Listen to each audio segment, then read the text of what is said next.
إن الحمد لله نحمده ونستعينه ونستغفره ونؤمن به ونتوكل عليه ونعوذ بالله من شرور أنفسنا ومن سيئات أعمالنا من يهده الله فلا مضل له ومن يضلله فلا هادي له وأشهد أن لا إله إلا الله وحده لا شريك له أرسله بالحق بشيرا ونظيرا وداعيا إلى الله بإذنه وسراجا منيرا أما بعد أعوذ بالله السميع العليم من الشيطان الرجيم بسم الله الرحمن الرحيم يا أيها الذين آمنوا اتقوا الله حق تقاته ولا تموتن إلا وأنتم مسلمون يا أيها الناس اتقوا ربكم الذي خلقكم من نفس واحدة وخلق منها زوجها وبث منهما رجالا كثيرا ونساء واتقوا الله الذي تساءلون به والأرحام إن الله كان عليكم رقيبا يا أيها الذين آمنوا اتقوا الله وقولوا قولا سديدا يصلح لكم أعمالكم ويغفر لكم من ذنوبكم ومن يطع الله ورسوله فقد فاز فوزا عظيما أما بعد فإن خير الحديث كتاب الله وخير الهدي هدي محمد صلى الله عليه وسلم وشر الأمور محدثاتها وكل محدثة بدعة وكل بدعة ضلالة وكل ضلالة في النار أعوذ بالله السميع العليم من الشيطان الرجيم بسم الله الرحمن الرحيم فمن كان يرجو لقاء ربه فليعمل أملا صالحا ولا يشرك بعبادة ربه أحدا حاضرین جمعہ، بزرگان دین، عزیز نوجوان ساتھیوں، پیارے بچوں، ہما قسم کی تعریف و توصیف، بڑائی کبریائی جہ و جلال اس وحدہ لا شریک کے لیے لائق اور زیبا ہے جس نے ہم تمام کو اشرف المخلوقات بنایا، ہماری رشد و ہدایت کے لیے، ہماری رہنمائی کے لیے، ہمیں صراط مستقیم پر چلانے کے لیے اس وحدہ لا شریک نے اس دار فانی کے اندر بے شمار انبیاء کرام کو مبعوث فرماتا رہا۔ نبوت کی آخری کڑی جناب محمد رسول اللہ صلی اللہ علیہ وسلم پر پوری فرما دی۔ اس وحدہ لا شریک کی جتنی بھی تعریف و توصیف، بڑائی کبریائی جہ و جلال بیان کرے بہت ہی کم ہے۔ ممکن ان کلمات کے ذریعے سے اس وحدہ لا شریک کی تعریف مکمل ہو۔ سبحان اللہ و بحمدہ سبحان اللہ العظیم۔ بعدہ لاکھوں کروڑوں درود و سلام بھیجیو اللہ رب العالمین کے تمام پیغمبروں پر، خصوصیت کے ساتھ میرے اور آپ کے آقا نامدار تاجدار مدینہ احمد مصطفیٰ محمد مصطفیٰ صلی اللہ علیہ وسلم پر، کہ جنہوں نے اللہ رب العالمین کے اس پیغام کو ہم انسانوں تک پہنچانے کے لیے بہت ساری قد و کاوشیں، بہت ساری محنتیں آپ علیہ الصلوۃ والسلام نے کی۔ آپ علیہ الصلوۃ والسلام انفرادی طور پر، اجتماعی طور پر دعوت و تبلیغ کرتے رہے۔ آپ علیہ الصلوۃ والسلام کی بات جو مان لیتے، آپ علیہ الصلوۃ والسلام بے انتہا خوش ہوا کرتے ہیں۔ اور آپ علیہ الصلوۃ والسلام انفرادی طور پر، اجتماعی طور پر لوگوں کو اللہ رب العالمین کی طرف بلا رہے ہیں، باوجود اس کے کہ کوئی آپ علیہ الصلوۃ والسلام کی بات کو نہیں سنتا ہے، تو آپ علیہ الصلوۃ والسلام کو بہت زیادہ دکھ اور بہت زیادہ غم ستایا جاتا۔ اللہ رب العالمین نے کہا فَلَعَلَّكَ بَاخِعٌ نَفْسَكَ عَلَىٰ آثَارِهِمْ، اے اللہ کے نبی صلی اللہ علیہ وسلم، ہمیں ایسے محسوس ہوتا ہے کہیں ایسا نہ ہو کہ آپ ان کے غم اور تکلیف کی وجہ سے آپ اپنے آپ کو ہلاک میں نہ ڈالو. آئیے ایسے مہربان اور مشفق رسول پر بآواز بلند ایک مرتبہ ہم درود پڑھ لیتے ہیں. اللہم صلی علی محمد وعلی آل محمد کما صلیت علی ابراہیم وعلی آل ابراہیم انک حمید مجید. اللہم بارک علی محمد وعلی آل محمد کما بارکت علی ابراہیم وعلی آل ابراہیم انک حمید مجید. حضرات، خطبہ مسنونہ کے بعد میں نے آپ حضرات کی خدمت میں سورہ کہف کی آخری آیت کریمہ کا آخری حصہ میں نے آپ لوگوں کے سامنے پڑھا. اللہ فرماتے ہیں فمن كان يرجو لقاء ربه فليعمل عملا صالحا ولا يشرك بعبادة ربه احدا. پڑھی گئی آیت کریمہ کا آسان اور سلیس ترجمہ یوں ہے. اللہ فرماتے ہیں کہ تم میں سے کوئی انسان اللہ رب العالمین سے ملاقات چاہتا ہے، اللہ رب العالمین کا دیدار چاہتا ہے، اللہ رب العالمین کی بنائی ہوئی جنت کو چاہتا ہے. اللہ رب العالمین نے کہا فَلْيَعْمَلْ عَمَلًا صَالِحًا، تو اس انسان کو چاہیے کہ دنیا کے اندر نیک اور صالح اعمال کرے. وَلَا يُشْرِكْ بِعِبَادَةِ رَبِّهِ أَحَدًا، اور اللہ رب العالمین کے ساتھ میں کسی اور کو شریک نہ ٹھہرائے. پڑھی گئی آیت کریمہ کا آسان اور سلیس ترجمہ آپ حضرات کی خدمت میں پیش کیا گیا. آئیے اس آیت کریمہ کی روشنی میں چند باتیں ہم جاننے کی کوشش کریں گے.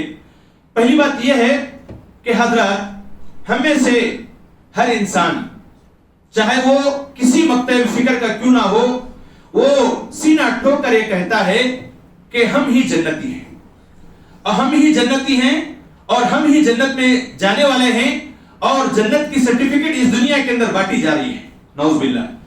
تو حضرین اکرام، اس آیت کریمہ کے اندر اللہ رب العالمین نے ایک اہم بات بتائی ہے.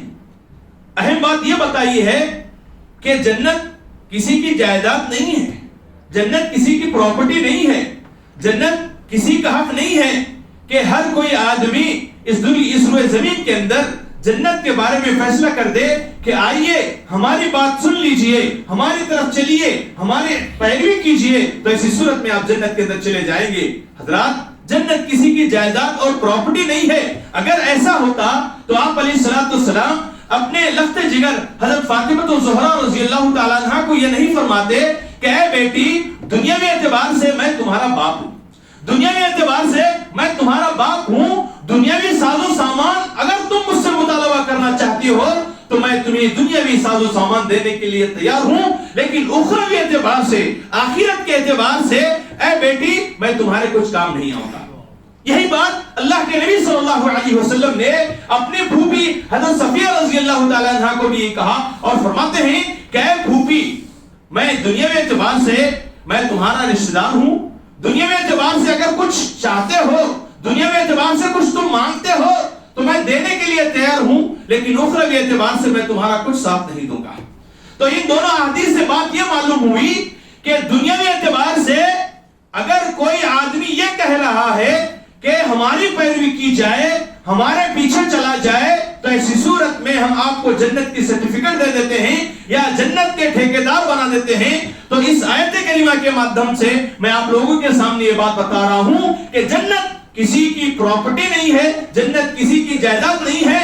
ہاں، اگر کوئی آدمی دنیاوی اعتبار سے آخرت کے اندر جنت چاہتا ہے، آخرت کے اعتبار سے اللہ رب العالمین کا دیدار چاہتا ہے، آخرت کے اعتبار سے اللہ رب العالمین سے ملاقات چاہتا ہے، تو رب تعالیٰ نے اسے یہ کہا کہ فَلْيَعْمَلْ عَمَلًا صَالِحًا، تو دنیاوی اعتبار سے وہ نیک اور صالح اعمال کرے. کیا کرے؟ وہ دنیاوی اعتبار سے نیک اور صالح اعمال کرے.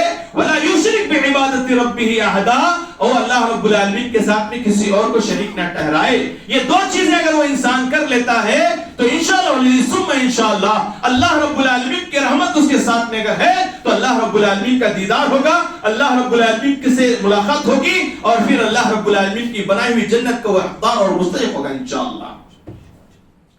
حضرات، اس آیت کریمہ کے اندر دو اہم باتیں ہیں. پہلی بات یہ ہے کہ ایمان کے بغیر عمل صالح اللہ رب العالمین کے یہاں قابل قبول نہیں، اور ساتھ ہی ساتھ عمل صالح ایمان کے بغیر مکمل نہیں ہے. تو ایمان اور عمل صالح کا بہت زیادہ گہرا رشتہ ہے اور بہت زیادہ گہرا تعلق ہے. یہ دونوں چیزیں ایک ساتھ ہیں تو ایسی صورت میں چھوٹا سا چھوٹا عمل، بڑا سا بڑا عمل اللہ رب العالمین کے یہاں قابل قبول ہے. ورنہ اگر ایک چیز ہے، ایک چیز اگر اس کے اندر نہیں ہے تو ایسی صورت میں اللہ رب العالمین کے یہاں نہ ایمان قابل قبول ہے اور نہ ہی عمل صالح قابل قبول ہے. حضرات، تو مثال کے ذریعے سے میں آپ کے سامنے بتا رہا ہوں. اللہ کے نبی جناب محمد رسول اللہ صلی اللہ علیہ وسلم کے زمانے کے اندر ایک شخص جن کا نام عبداللہ بن جدعان تھا، اور وہ نیکی کے ہر کام کے اندر ہمیشہ سے آگے رہتے ہیں. نیکی کے ہر کام کے اندر اپنے آپ کو پیش رکھتے، چاہے وہ غریبوں کو دینے کے تعلق سے ہو، یتیموں کو دینے کے تعلق سے ہو، مسکینوں کو دینے کے تعلق سے ہو، بیواؤں کی کفالت کرنے کے تعلق سے ہو، یتیموں کی کفالت کرنے کے تعلق سے ہو، یا مسافروں کی مدد کرنے کے تعلق سے ہو. نیکی کے ہر کام کے اندر وہ پیش رہتے اور کسی کام سے اپنے آپ کو پیچھے نہیں رکھتے. اما عائشہ صدیقہ رضی اللہ تعالیٰ عنہ کو عبداللہ بن جدعان کا یہ عمل بہت پسند آیا.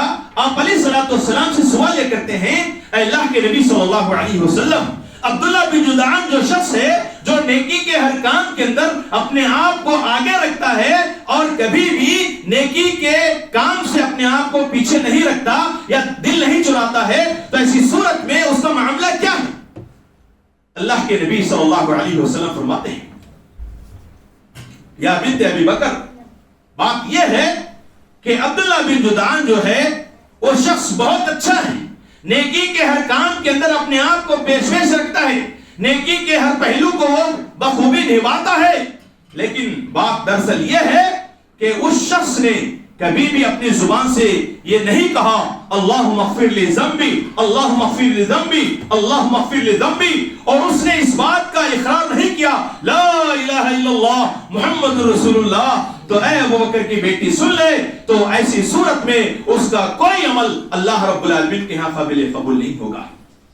کیا بات معلوم ہوئی؟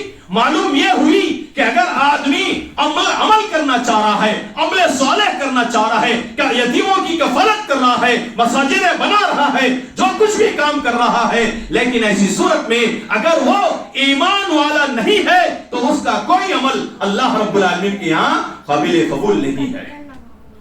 حضرات، آگے چلتے ہیں اس حدیث کی طرف جس کے اندر حضرت عمر بن عاص رضی اللہ تعالیٰ عنہ نے، حضرت عمر بن عاص رضی اللہ تعالیٰ عنہ ابھی دائرہ اسلام کے اندر داخل نہیں ہوئے، ابھی انہوں نے اسلام کو قبول نہیں کیا، ابھی انہوں نے کلمہ لا الہ الا اللہ کا اقرار نہیں کیا. پیارے نبی صلی اللہ علیہ وسلم کی خدمت میں حاضر ہوتے ہیں. کہا اللہ کے نبی صلی اللہ علیہ وسلم، اسلام اور اسلام کی حقانیت کو میں جان چکا ہوں، اسلام کی حقانیت کو میں سمجھ چکا ہوں، اسلام کے تعارف سے مجھے تعارف ہو چکا ہے. اب میں دائرہ اسلام میں داخل ہونا چاہتا ہوں، اب میں دائرہ اسلام میں داخل ہونا چاہتا ہوں. اے اللہ کے نبی صلی اللہ علیہ وسلم، آپ ہاتھ بڑھا دیجئے، آپ کے ہاتھ پر کلمہ لا الہ الا اللہ کا میں اقرار کرنا چاہتا ہوں. پیارے نبی صلی اللہ علیہ وسلم عمر بن عاص رضی اللہ تعالیٰ عنہ کی طرف اپنے دونوں ہاتھوں کو بڑھاتے ہیں، اور پھر اس کے بعد ہوتا یہ ہے کہ یکایک عمر بن عاص رضی اللہ تعالیٰ عنہ اپنے دونوں ہاتھوں کو کھینچ لیتے ہیں اور اللہ کے نبی صلی اللہ علیہ وسلم سے سوال یہ کرتے ہیں، اے اللہ کے نبی صلی اللہ علیہ وسلم، میں اسلام میں داخل ہونا چاہتا ہوں، اسلام میں قبول کرنا چاہتا ہوں، اسلام کو میں سویکار کرنا چاہتا ہوں، کلمہ لا الہ الا اللہ میں پڑھنا چاہتا ہوں. اے اللہ کے نبی صلی اللہ علیہ وسلم، بات دراصل یہ ہے کہ میرے دل میں یہ بات کھٹک رہی ہے، وہ یہ ہے کہ اسلام سے پہلے جو خطائیں میں نے کی ہیں، اسلام سے پہلے جو گناہ مجھ سے ہوئے ہیں، اسلام سے پہلے جو خرابیاں، جو گناہ میں نے کیے ہیں، رب تعالیٰ کے دربار ہمیں حاضر ہونا ہے، رب تعالیٰ کے دربار ہمیں حاضر ہونا ہے. رب تعالیٰ ہمیں پوچھے گا کہ اسلام سے پہلے تم نے یہ گناہ کیے ہیں، تو ایسی صورت میں اللہ رب العالمین کے سامنے میں کیا جواب دوں گا؟ حضرات، یہ کہنا تھا اللہ کے نبی جناب محمد رسول اللہ صلی اللہ علیہ وسلم نے حضرت عمر بن عاص رضی اللہ تعالیٰ عنہ کو فرماتے ہیں، اے عمر بن عاص رضی اللہ تعالیٰ عنہ، تمہارے لیے اور قیامت کی صبح تک کے لیے جو کوئی بھی دائرہ اسلام کے اندر داخل ہوتا ہے ان کے لیے بشارت ہے، ان کے لیے خوشخبری ہے. اللہ کے نبی صلی اللہ علیہ وسلم نے فرمایا الاسلام یہدی ما کان قبلہ، کہ اسلام لانے کے بعد، اسلام سے پہلے جو انہوں نے گناہ کیے ہیں، اسلام لانے سے پہلے جو ان سے خطائیں میں ہیں، اسلام لانے سے پہلے جو انہوں نے گناہ کیے ہیں، دائرہ اسلام میں داخل ہونے کے بعد اللہ رب العالمین ان کے سارے گناہوں کو مٹا دے گا.